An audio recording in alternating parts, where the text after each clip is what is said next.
On PC and mobiles, I will show you in a few moments how to join GTALife Discord server.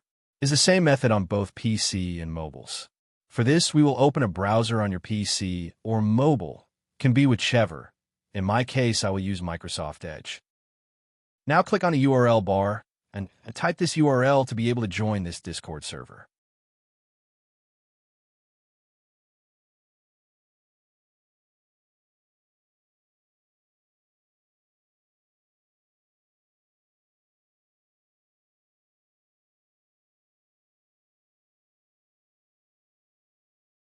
Doing this will automatically start your Discord application if you have it installed.